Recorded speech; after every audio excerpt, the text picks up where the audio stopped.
Hi, my name is Neha Duseja, and I'm teaching here in the monsoon at Purple Valley. We're here in the gorgeous space. I'm going to talk to you a little bit today about flexibility, creating space in the body, and a slightly different modality than perhaps that you're used to when you practice yoga. So in terms of yoga, what we tend to do is we tend to use the breath to slow the body down, to calm the nervous system down in order to relax the muscles and create space. Every different modality has a slightly different approach to creating space in the body. The one that I'm going to work with you today is called PNF, Proprioceptive neuromuscular functionality. And the theory behind PNF is that the brain obviously has a huge amount of control on how much space a muscle is given. So you could sit in a posture and breathe and breathe and breathe, and you might not open any more, within 20 breaths or so. PNF kind of works in a slightly different way. So what we do is we activate the muscle that we are trying to lengthen, and the brain starts to understand that we are not going to harm ourselves, not injure ourselves in the range of motion that we're trying to go into. So the brain goes, okay, let me give you some more space to work into. And suddenly there's a little bit more space. And then again, we reactivate in the new space to be able to go into the next range of motion. In this way, you're able to kind of come into a lot more space a lot quicker than just sitting in a pose and breathing into a posture, which isn't bad, it's just different. All right, so for the practice today, we're going to go into Hanuman Asana and see how far we go. Please don't feel like you have to do the entire pose, but perhaps if you do, maybe today you learn something about doing it slightly differently and an active variation that will be more useful perhaps, and then also a lot safer. So for the practice today, you're going to obviously need your yoga mat and 2 blocks. Come join me when you're ready. Let's do this. All right.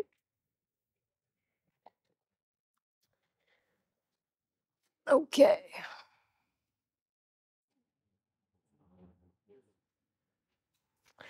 Okay. I think maybe we can keep the blocks here. So come join me in all fours. Wrists in line with shoulders, knees in line with your hips. Bring the heels of the hands closer together and just circle through the wrists a little bit. Just make sure that you're about to bear some weight in the hands and you feel like all the angles feel good, ready to go. Turn the hands around, fingers pointing forward. Go ahead and take your right foot to the outside of your right hand and just breathe into the hip here. So as we warm up a little bit today, we're going to talk a little bit about mobility versus flexibility as well. So mobility is the space that you create around a joint, right? And flexibility is the space that you create in a muscle. Both of them kind of feed into each other. Tight joints restrict the muscles, tight muscles restrict the joints. So you kind of need to have both in order to be able to go into a posture more comfortably, perhaps gain more depth in the pose as well. So as we warm up, I'll show you a little hip mobility drill that will hopefully feel a lot useful as well. So when I start my own practice, that's kind of where I like to begin as well, to see how my joints are feeling and then see how I want to treat my body. Step back into downward facing dog and just take a moment to bend one knee at a time. Check in with the hips, check in with the hamstrings, make sure everything feels good to go. And then step your right foot forward, drop your left knee onto the floor. Both hands on your right knee. Take an inhale to lift up out of the posture a little bit. Exhale to drop the pelvis into the pose. Again, take an inhale to lift up just a little bit. Exhale to drop the pelvis into the pose. One more time. Inhale to press the floor away, lift up. Exhale to drop the hips. And the focus here is creating space in the quadricep and the psoas and the back leg. All right, so as you're hanging out here, I want you to think about pressing down through the top of the back foot. And if it doesn't feel too intense to you, just go ahead and take the knee off the floor. Don't lift the hips up and lean forward. Just allow yourself to drop the pelvis, roll the shoulders back, lift the knee off the floor. So again, this is activating the muscle. This is kind of working PNF here as well. For 3, stay with it. 2, and the moment you drop your knee, you might find that your hips drop a little bit further and you're able to drive that right knee forward a little bit more. Take another in-breath. As you exhale, hands come down to the floor, knee aligns with the hip on the left side, slide the right heel forward and just check in with the hamstring here. Breathe in, breathe out. Keeping the fingertips on the floor, just checking in with the hamstring right underneath the glute, right behind the knee, those points where those muscles get a little bit thinner, more vulnerable to overstretch, to injury. If everything feels good to go, hands come down, step back, downward facing dog. Take another moment here to again bend and stretch and breathe into the body. Shake the neck out, shake the head out, relax the face, relax the breath. And then we do the same thing on the second side. So the left foot comes forward, right knee drops to the floor, both hands on the left knee. Inhale to lift up, exhale to drive that left knee forward. Try and get the hamstring to press up against the calf muscle. Again, inhale to breathe and lift up. Exhale to drive the knee forward and drop the hips down. One more time, inhale to breathe and lift up. Exhale to drop the pelvis as low as it can go. Try not to lean forward, lean back, breathe into the hips. And then optional here, exploring that idea of PNF. So activating the quadricep and the psoas. Keep dropping the hips to the ground, relaxing the shoulders away from the ears, breathing, relaxing the eyebrows. They love to get involved as well. Take another inhale. As you exhale, drop that right knee down and notice how much further you go in that stretch here. Take another in-breath. As you exhale, hands come down, exploring the hamstring on this left side, so knee aligns with the hip on the right. Slide the left heel forward, just check in with the hamstring, breathe in, breathe out. And obviously, if you need to use your blocks here, you can go ahead and use your blocks, place them either side of the leg and just allow yourself to check in, specifically with the sensations right behind the knee, right underneath the glute. Take another in-breath. Good. As you exhale, rebending through the left knee, hands come to the floor, step back, downward facing dog. Again, take a moment here to bend and stretch and breathe and wiggle.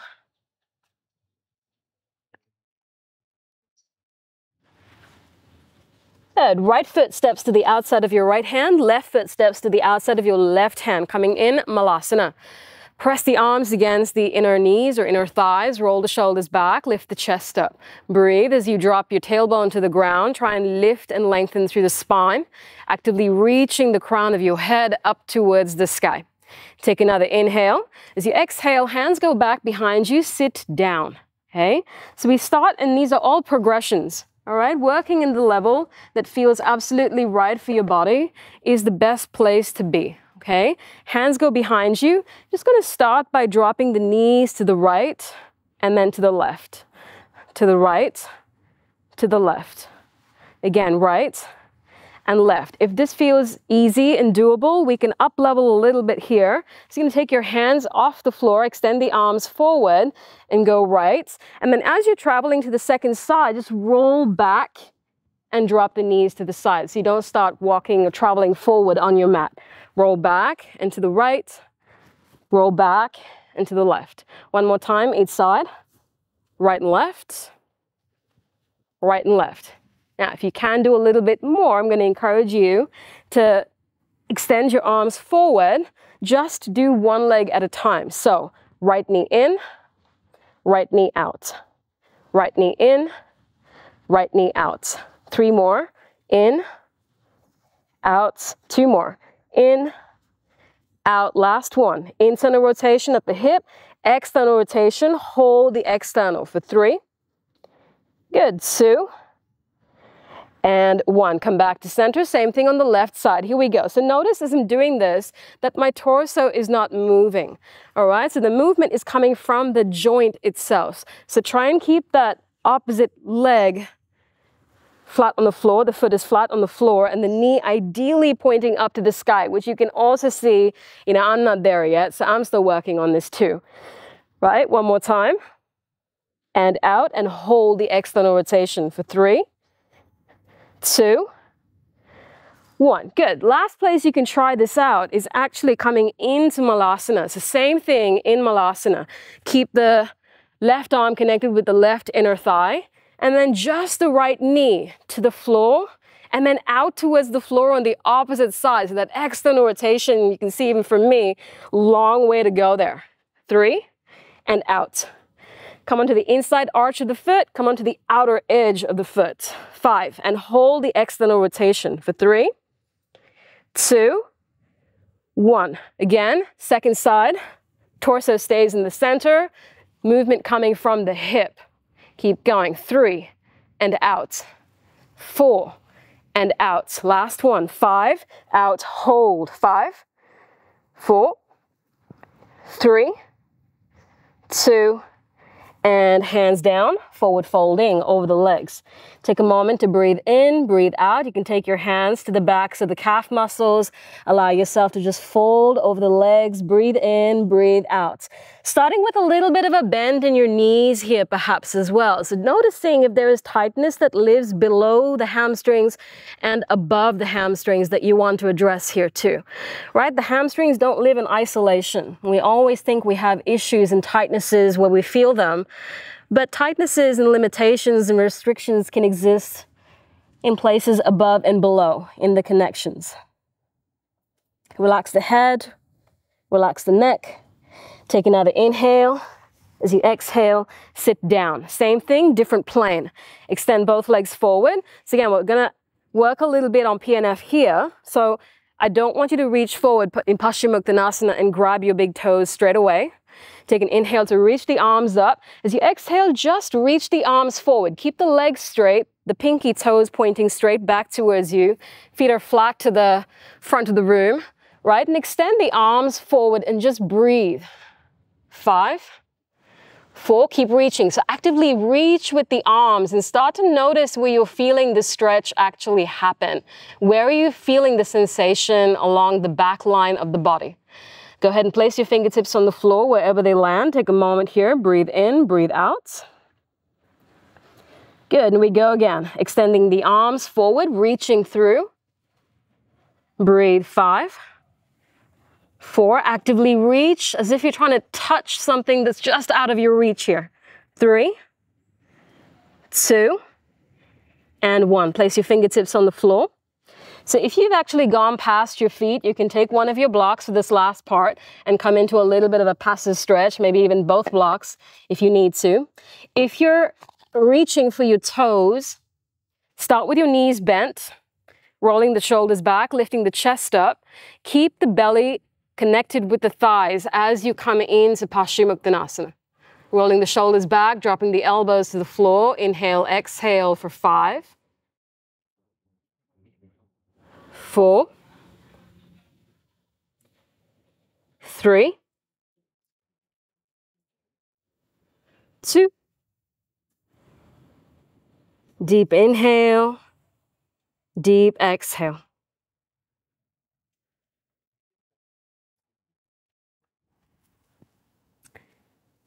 So once we're done with Paschimottanasana, go ahead and cross your ankles, plant your palms, and step back into downward facing dog. Right foot steps forward, turn to the right side, come in, Skandasana. Drop the pelvis into the pose. Just allow yourself to breathe as you drop the hips, roll the shoulders back, lift the chest up. Take another inhale. As you exhale, come in, Skandasana on the second side. Allow your pelvis to drop. Allow yourself to breathe into the back of the right leg. Take another inhale.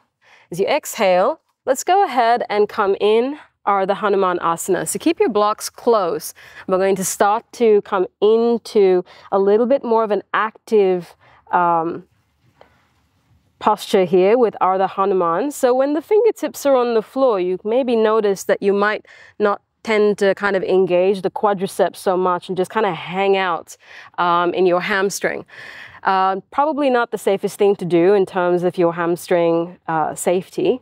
So go ahead and ground your right heel into the floor, plug the heel into the floor, and then drag the heel towards the left knee.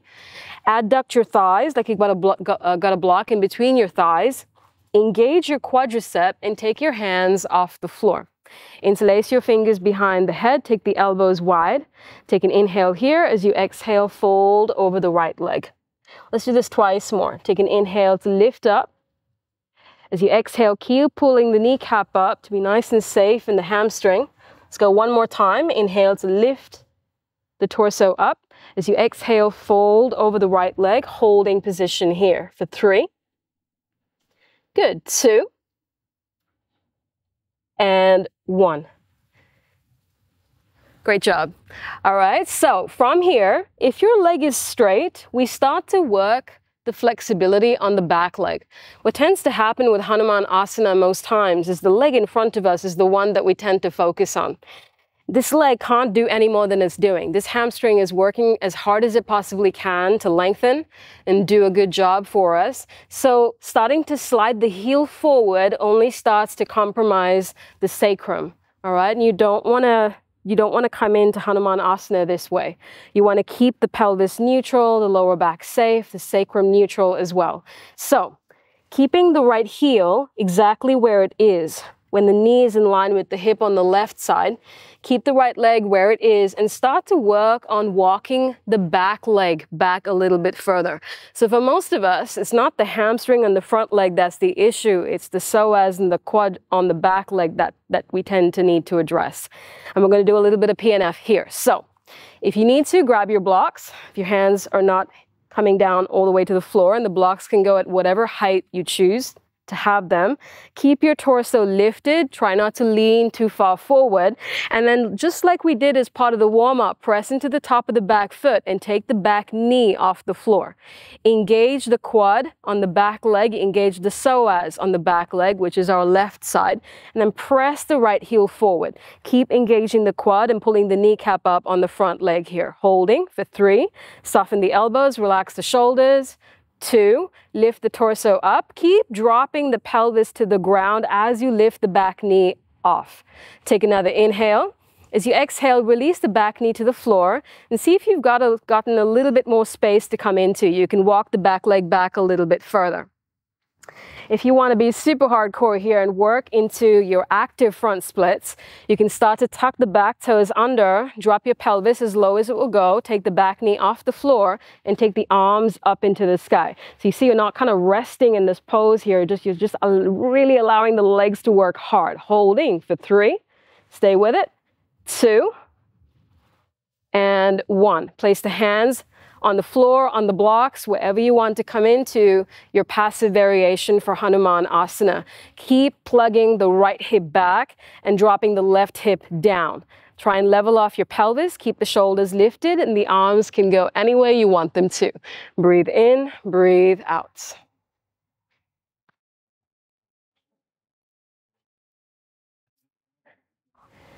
Good, take another inhale.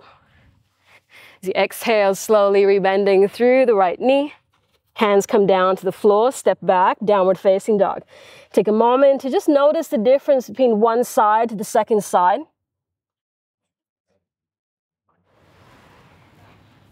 And knowing that one side will always be a little bit more open while the other side is a little bit stronger.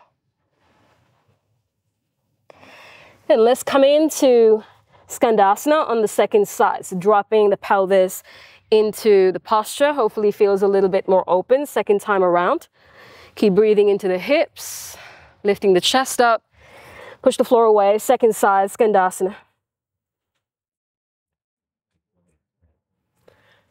Good, inhale, exhale, hands down, right knee comes down to the floor. Again, working into Hanuman Asana, or the Hanuman on this side. So when the fingers are down on the floor, it's called a passive stretch. When the hands come off the floor and working from the core and actually activating the muscles on the other side. So on the other side of the hamstring, you've got the quadriceps. Engaging the quad, working from the core, taking the hands off the mat. Interlacing the fingers behind the head, elbows wide. This drill is called a good morning because it is somewhere, right? Take an inhale here. As you exhale, folding over the left leg. Twice more like this. Take an inhale to lift up. Try and keep the chest lifted. Think upward facing dog in the chest. Good. One more time. Inhale to lift up. As you exhale, come down and hold. 3, 2, and 1. So if you're still working on straightening this front leg out, continue working into there and continue breathing, okay? Ground the heel, plug the femur back into the hip socket. Just allow yourself to work on building a little bit more space in the hamstring here. If this leg is straight, remember not to slide the heel any further. Walk the back leg back instead. Okay, walk the back leg back as far as you can, as far as it feels comfortable to. Hands go on the blocks, roll the shoulders back, lift the chest up, and then press into the top of the back foot, take the back knee off the floor. Okay, so breathe in, breathe out. Keep the chest lifted. Try and keep dropping and relaxing the hips into the floor. Keep the back knee off the mat though. Okay, relax the elbows, relax the shoulders, relax the eyebrows, all the muscles that don't really need to work here. Take 2 more deep breaths in, deep breaths out. Good, take another inhale. As you exhale, release the knee onto the floor. Perhaps you can go a little bit further into your Hanuman asana. So don't come into the passive variation. Don't also go into a place where you can't hold. All right, what tends to happen with a lot of yogis is they are really, really flexible. They've got really open hamstrings, but then you need to be strong in those ranges of motion as well, so you know how to hold yourself in that place. When you take the body into a more open place, you have to be strong in order to hold yourself there. So the active variation of Hanuman asana is a really good thing to start to work on. So tucking the back toes under, lifting the back knee off the floor, maybe taking the hands off the floor if you can. Right? The arms don't have to go all the way up, just working on balancing here, breathing here, working the legs super hard. Everything's working, everything's switched on. Good, take another inhale. As you exhale, hands come down. Now you can come into your passive variation and see the difference, right? Passively hanging out in the pose, breathing in, breathing out. Keep the engagement if you can in the front leg. Keep releasing and rolling that right hip down towards the floor, squaring your shoulders to the front. Again, the arms can go anywhere you want them to. Breathe in, breathe out. Take a few more deep inhales, deep exhales.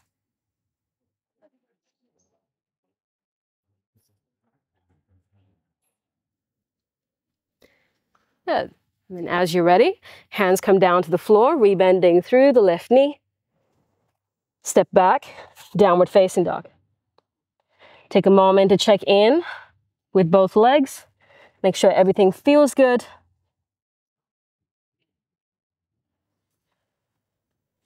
Good. And then jump through to sit down. So PNF work is really interesting to start to explore. It's a technique that I tend to use a lot in my own practice. And you can use this kind of technique, this active-passive combination, to really create lots of space in different areas of the body. I work on my triceps, I work on my hamstrings, I work on my quads for my back bending practice. So you can find lots of information out there on this stuff, but I hope you find this really, really useful. Keep exploring your practice, keep enjoying your practice, which is the most important thing, and have a beautiful rest of your day.